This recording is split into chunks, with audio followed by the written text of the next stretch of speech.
আসসালামু আলাইকুম ওয়া রাহমাতুল্লাহ। প্রিয় দর্শক, মিয়ানমার থেকে ট্রলার স্পিড বোট লক্ষ্য করে গুলি, সেন্ট মার্টিনের সঙ্গে যোগাযোগ বন্ধ, খাদ্য সংকটের শঙ্কা।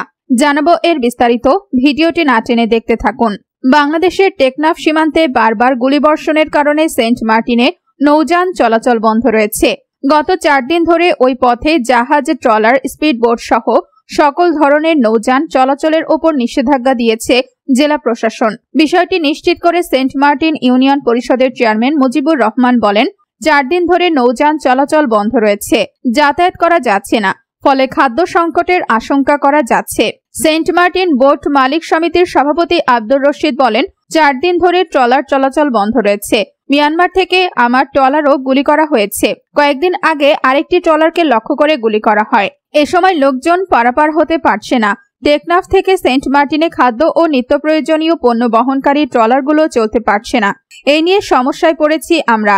সেন্ট মার্টিনের বাসিন্দা জয়নাল আবেদিন বলেন, মিয়ানমারের গোলাগুলির কারণে সেন্ট মার্টিন থেকে টেকনাফ যাতায়াত বন্ধ রয়েছে। আমরা কষ্টে আছি। দ্বীপবাসীকে সবকিছু টেকনাফ থেকে আনতে হয়।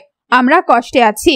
গত 5 জুন সন্ধ্যার দিকে নাফ নদীর মোহনায় সেন্ট মার্টিন থেকে ফেরার পথে বাংলাদেশের নির্বাচনী কর্মকর্তাদের লক্ষ্য করে মিয়ানমার থেকে গুলিবর্ষণ করা হয়। প্রত্যক্ষদর্শীর বরাতে উপজেলা নির্বাচন কর্মকর্তা মেহেদী হাসান তখন বলেছিলেন, নির্বাচন শেষ করে কর্মকর্তারা ট্রলার যোগে টেকনাফ ফেরার পথে মিয়ানমার অভ্যন্তর থেকে গুলি ছোড়া হয়। এ সময় সহকারী কমিশনার ভূমি, প্রিজাইডিং কর্মকর্তা, পুলিশ অফিসার সহ দায়িত্বপ্রাপ্ত পুলিশের একটি টিম ট্রলারে ছিলেন। ট্রলারটি লক্ষ্য করে 25 থেকে 30 রাউন্ড গুলি ছোড়া হয় মিয়ানমারের ওপর থেকে।